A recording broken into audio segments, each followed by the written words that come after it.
tonight. And to all of the people of Saskatchewan, I offer my unequivocal apology. Premier apologizes for Colin Thatcher's appearance at last week's throne speech and demotes the MLA who invited him.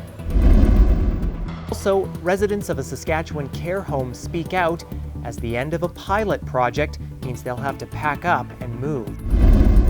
Plus, I'm not offended. Did Indian Head change its name? We head to the community to hear what people think. This is CBC Saskatchewan News.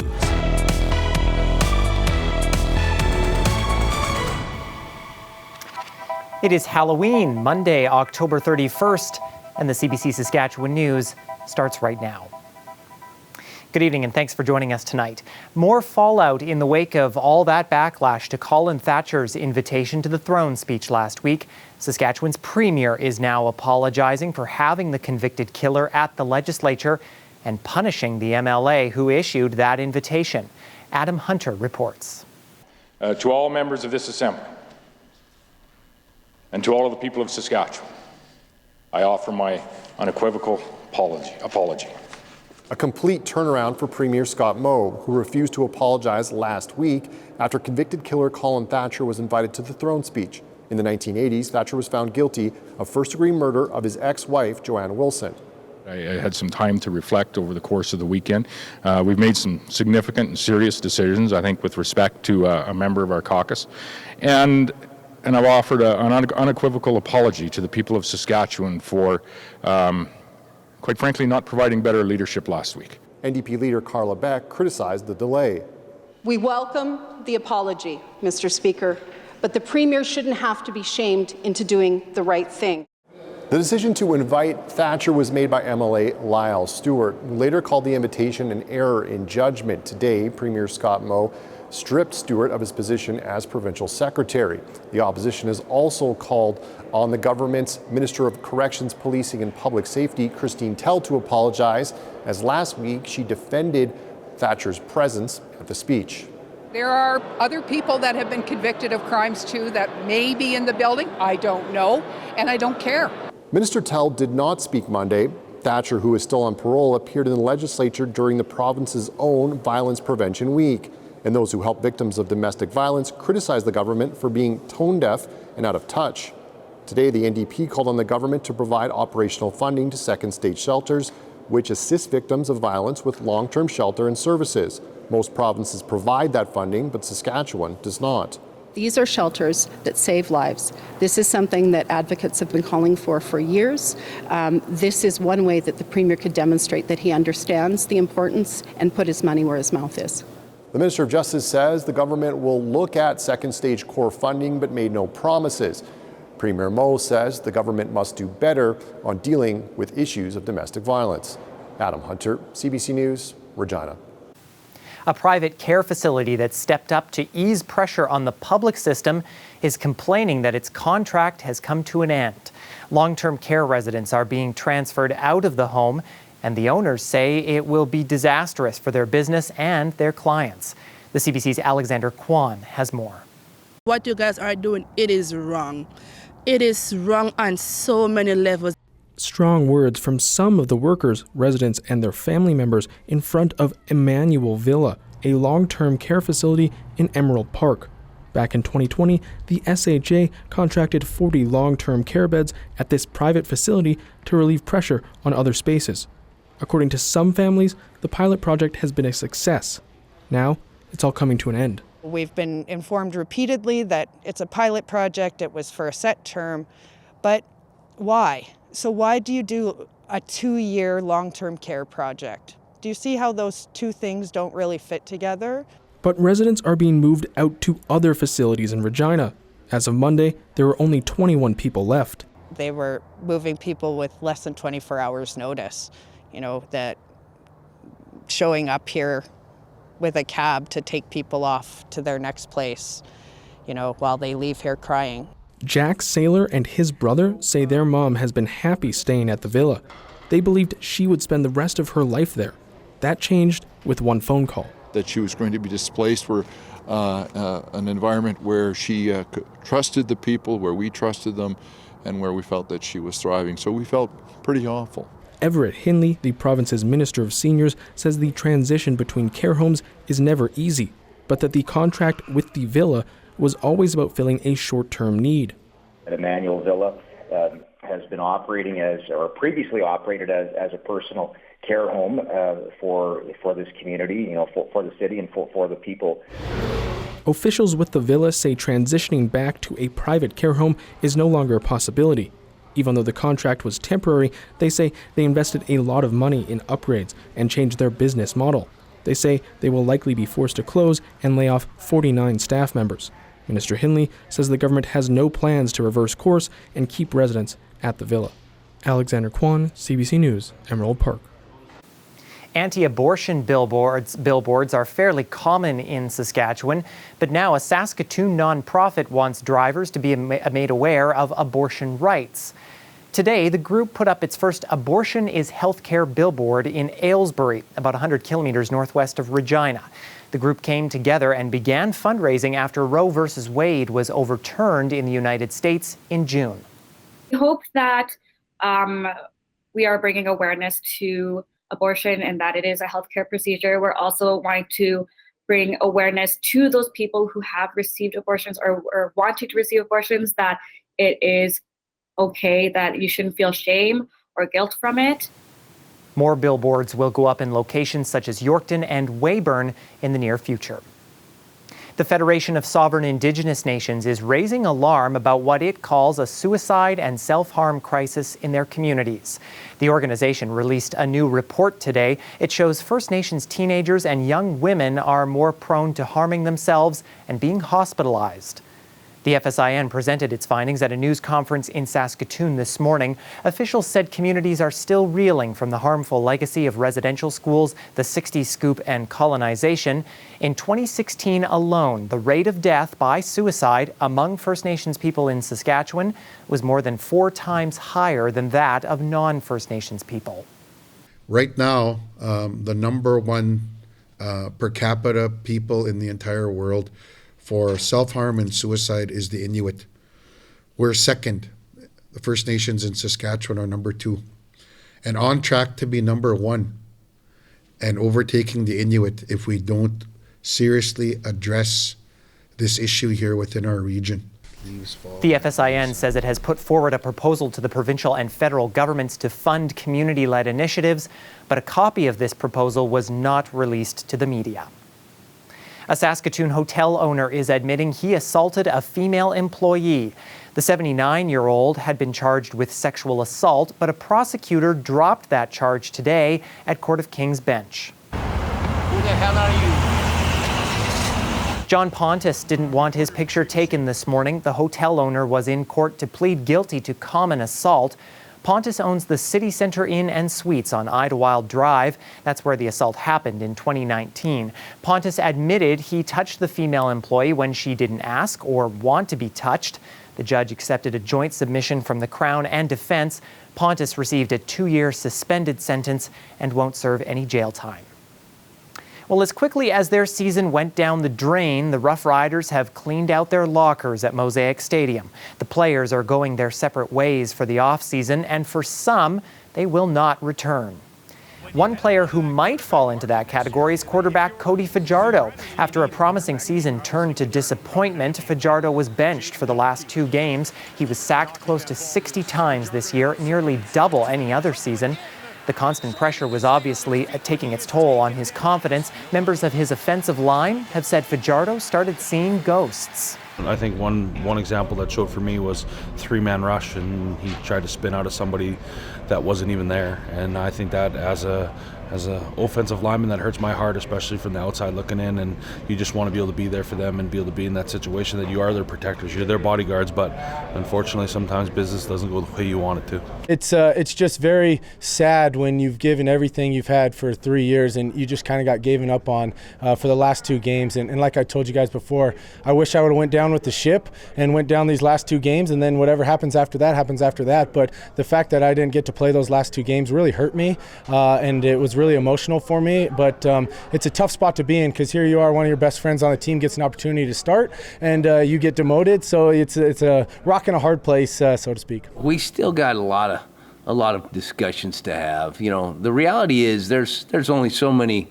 starting quarterbacks in the league, so you don't want to, you know, cut up your nose to spite your face, so to speak. So I think we'll have some good discussions, Jeremy and I, and involve the coaching staff and really evaluate the quarterback position across the league and go from there. But, you know, Cody, he's won a lot of football games. He's done a lot of really good things here. He's a good football player. He's tough.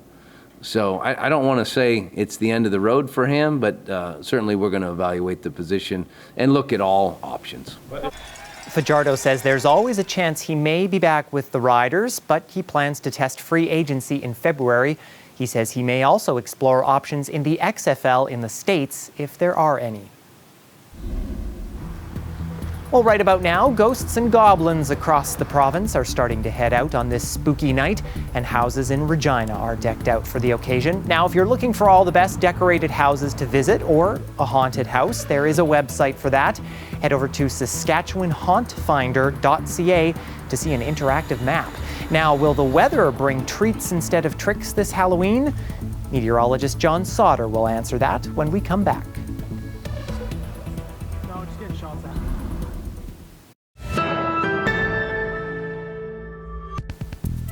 Welcome back. Many businesses and sports teams have changed their names in recent years after those names were deemed offensive in today's context. Now there's some debate around the name of a Saskatchewan town. CBC's Laura Sharpaletti takes us to Indian Head to see what the community thinks. Drive a mere 70 kilometers east of Regina and you'll be greeted by a large monument of the head of an Indigenous person. This is the town of Indian Head, Saskatchewan. It's been a hot topic online lately. The host of the Canadian History X podcast recently posted a TikTok video about the origin of the town's name. So I thought, you know what, I'd ask you guys, what do you think? Should the name of Indian Head, Saskatchewan be changed to something else? Craig Baird says a lot of people say it's up to the Indigenous people to decide, while others... You have the usual people who see it as, you know, the woke movement and, you know, we're trying to erase history, which obviously isn't the case when you change the name of a town. It's happened many times in Canada over the past century. The official version of how Indian Head was named states that in the 1800s, First Nations people were ravaged by diseases such as smallpox brought west by fur traders. Their remains were placed in the nearby hills and inspired the name. That's similar to the story Matthew Spencer heard from Carry the Kettle Nakota elders. He sees the name as a tribute to history. I believe it's a good teachable moment. It's a very, very good educational tool to see that, you know, where things are in terms of reconciliation, names of towns and names of places like that. I'm not offended at all about it. But others in town don't agree. Métis knowledge keeper Malona Biller was born and raised in Indian Head. She dislikes the name. I've never liked it because I'm not comfortable with the term Indian. And growing up, that was not, it wasn't in this town, back then, it was very derogatory and it was used quite negatively against the people with First Nations ancestry. A community development committee has discussed whether there is interest in changing the name, but it has not been discussed by town council. One councillor says he wants to keep the name. Reconciliation it's ongoing and needed. But if we keep changing everything, then the future generations will just forget how it came about that happened. Many in town say young people are pushing this debate forward.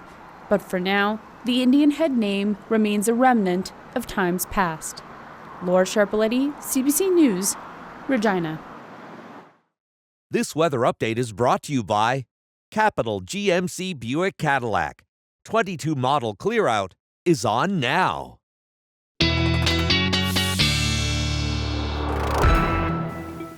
Well, trick-or-treating is getting underway in our province, but will the forecast give a fright to those outside? Meteorologist John Sauter joins us now with our forecast. John? Well, Ethan, I think the question tonight is, will the kids going out for Halloween get a little soggy? And I think around Moose Jaw, around Regina, we might even see a few raindrops as we head through the evening hours. You can see the current satellite radar, or the late afternoon satellite radar here, showing the rain that is going to be moving probably east of Regina by the time we get into trick-or-treat time. But this system will be not all that intense and will continue to move to the east as we get into the middle of the night after the costumes are off and the kids are hopefully asleep. We've got another little chance of a shower right in the Regina Moose Jaw region. And then things are just generally leaning toward cloud cover as we head through the day on Tuesday. Now, there will be some more precipitation. Central parts of the province, Saskatoon, periods of rain. Farther north, up around Prince Albert, we'll see some snow moving through. And at times, that snow will start to get a little heavy, especially late in the day. Then early Wednesday, all eyes are to the west for this next system. Now, this is 10 to 20 centimeters of snow moving up into areas like Saskatoon, Prince Albert for Wednesday on into the afternoon and the night. This would include Kindersley as well. That system will continue to move up to the northeast as we move through the week. Cooler weather as well. Upper trough moves in as we head through the middle part of the week and on into Thursday. Bit of a bump in temperature for us on Saturday, and then things really start to cool down again on Sunday. So forecasts for tonight: chance of an evening shower in Regina, chance of showers in Assiniboia. Some of this will be mixed with flurries in the Yorkton region, and your overnight low is -3.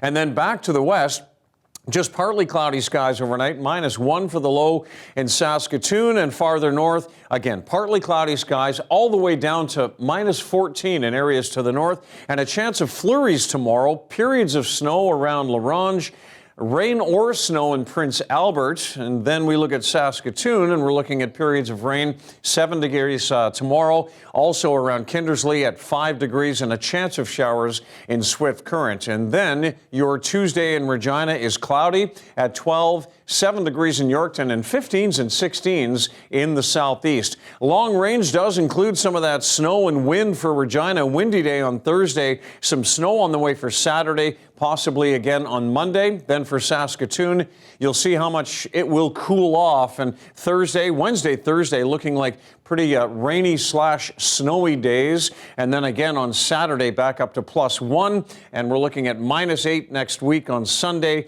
and -10 on Monday. So things are certainly going to cool off after we get through this Halloween.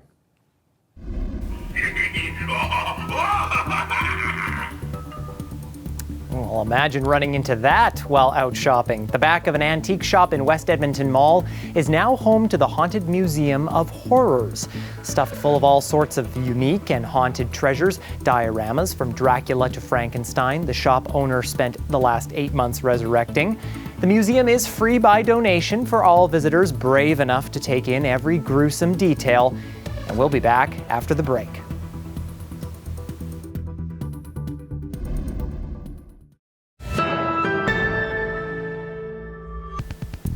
South Korea is in a week of national mourning following a deadly incident on Saturday. It happened when a huge crowd at a Halloween street party surged and crushed those unable to escape. CBC's Abby Kuavasan has the latest on the aftermath and the investigation into the tragedy. There's been a memorial service for the victims of Saturday's tragedy. There was a steady stream of people who brought flowers, including white chrysanthemums, the flower of mourning in South Korea. Some bowed at the altar in a mark of respect for the 154 lives lost on Saturday. It's believed some 100,000 people were in the Itaewon district for Halloween festivities. People were especially crammed in a sloped alleyway near the main street. The alley is only about 4 meters wide. Witnesses say revelers began pushing to move ahead, and that's when people began to fall and get trampled on. One eyewitness says there was chaos. I had to turn around and I told the crowd, you can't come this way. People are dying. Because I already knew how bad it was. And people were being so rude. And I had to tell them, you can't come this way. And then it took so long for emergency services to arrive. Emergency services couldn't get into the district quickly because of the extremely large crowds. Most of the people out and about were teenagers and people in their 20s. Some were trying to do CPR and resuscitate their friends. For some, it was too late. The victims are mostly South Koreans. 26 foreign nationals also died. Global Affairs Canada says one Canadian was injured over the weekend. An investigation is underway. South Korean police have collected CCTV footage from dozens of cameras in the area. They've also been looking through social media videos and speaking to witnesses. But the government is facing criticism for a lack of crowd control on a busy Saturday night. The president, Yoon Suk-yeol, has pledged a thorough investigation and also promised to support families of the victims. Abby Kuwadasan, CBC News, London. One person is dead and another in hospital following a shooting in front of an East Toronto high school. Police responded to reports of a shooting at Woburn Collegiate Institute this afternoon.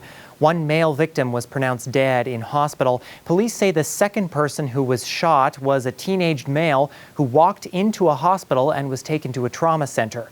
The high school and a nearby school for kindergarten through grade 6 students were placed in lockdown but later reopened. Police are looking for a suspect.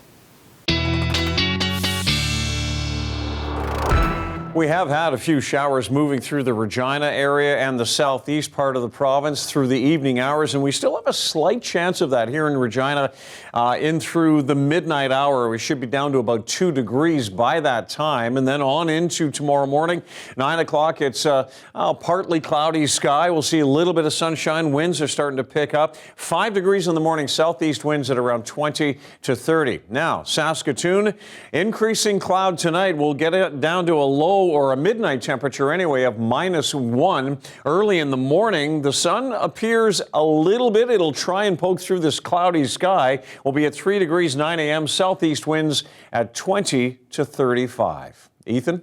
All right, thank you, John. And finally tonight, picking the perfect Halloween costume. It's not always an easy task, so why not wear them all? That's the solution one Prince Albert mom came up with for her young son. The 5-year-old wears one costume a day in the days leading up to Halloween, and the costume choices are pretty creative. I was always excited for Halloween, but when I had my son, I was super excited, but I couldn't choose only one costume. So I gave up trying to choose one, and I decided to choose many. And I figured, since there's the 12 days of Christmas, I decided to start the 13 days of Halloween. So every year since, starting 13 days before Halloween on October 19th, I post one photo a day of our son in a fun costume. And he's such a good sport, and he genuinely loves dressing up and taking photos. And usually at the end of it, he gets to pick out a Lego set or something as a thank you for all the photo taking and being patient with mommy asking him to retake a photo. Over the years, we've done so many costumes. We've done Walter from Breaking Bad and Will Ferrell from the SNL More Cowbell skit. We've done Gomez Addams from the Addams Family. We've done Sophia from the Golden Girls. And a couple of times Harry Styles, because we're such big fans. We've done Bernie Sanders, Marty McFly, Miss Trunchbull from Matilda. We've done Weekend at Bernie's and Dr. Evil and John Travolta. We've done Banksy's Flower Thrower. And we've done the last scene from the movie The Breakfast Club. Lots of fun costumes. Well, here's hoping he gets a little extra candy tonight for his efforts. And that is it for us tonight. For news anytime, you can head to our website or our CBC Saskatchewan YouTube channel. We're back at 11. Have a great Halloween.